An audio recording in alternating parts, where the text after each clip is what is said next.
I'm the author of Liberating Nigeria, A Guide to Winning Elections and Reviving Our Country, with forward by Femi Falana, SAN.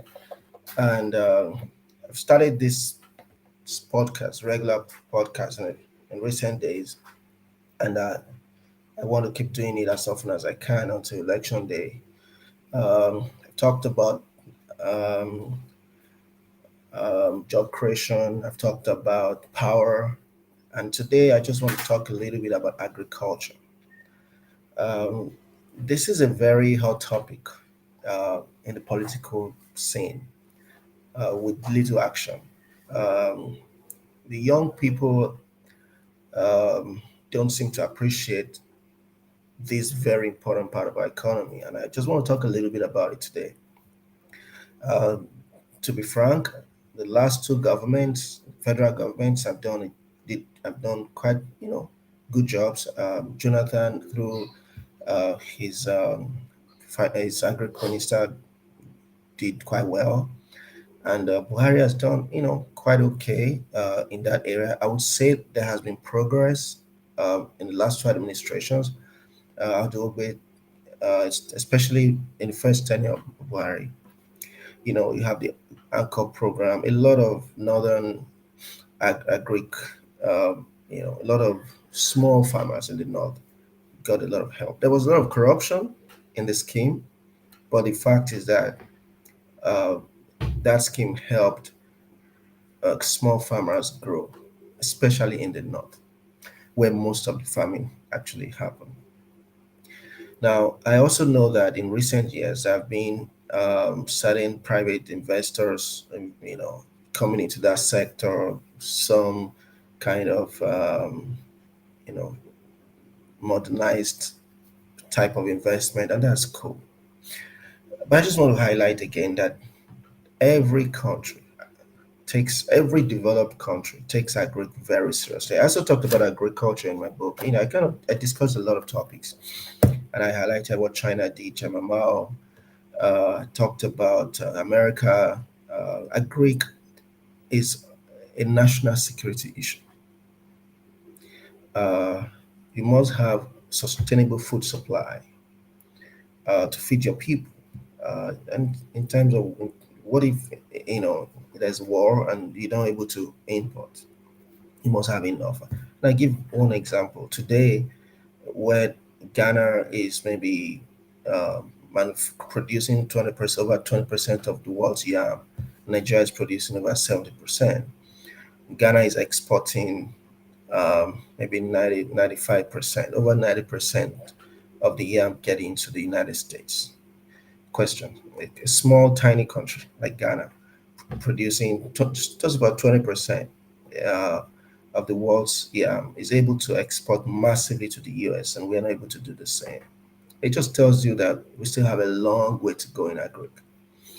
As far as this election approaches, I like electors to ask gubernatorial candidates, what exactly do you want to do about agri? And ask the presidential candidates. There was one presidential candidate I was talking about, Gary Mays. I don't think he was articulating properly, but I'm surprised that the young people turned that into a joke. The the fellow should have articulated better, because I don't really understand what those are trying to say. But the joke about our Greek shows we don't understand, what can really develop our economy. Our Greek is like number one. We talk about technology all the time. I'm sorry to say to the young people, tech for me is not as important as our Greek. Our Greek needs tech to do better.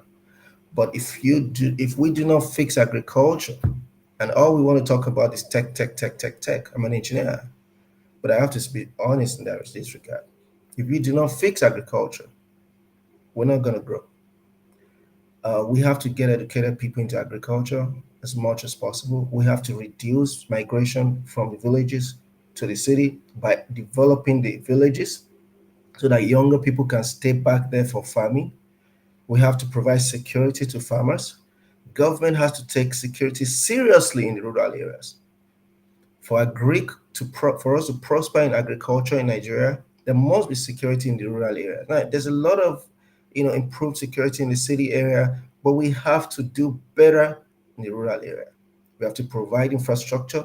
We have to provide amenities. I mean, just like look at some of these state governors spending a lot of money building city roads, intra-city roads that are not really expedient. Just overhead bridges, flyovers, just to steal and to also just have fun.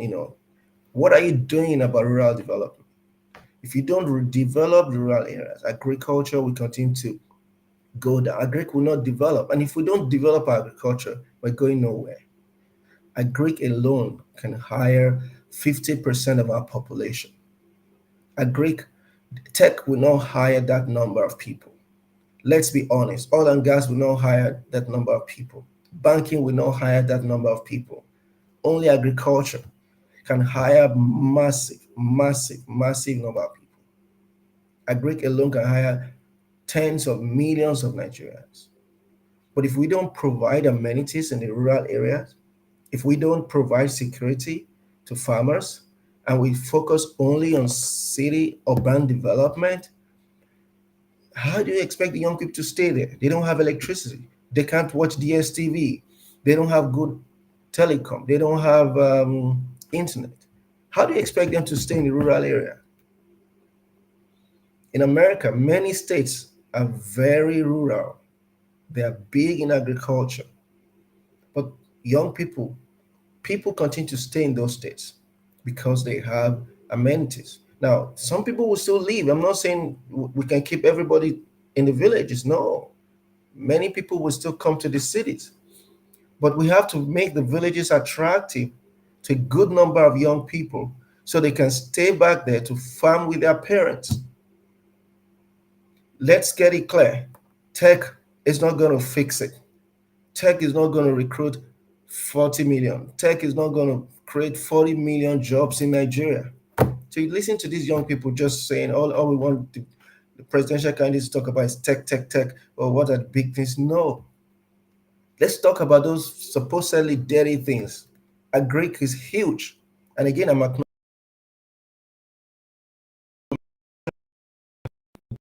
that it's time,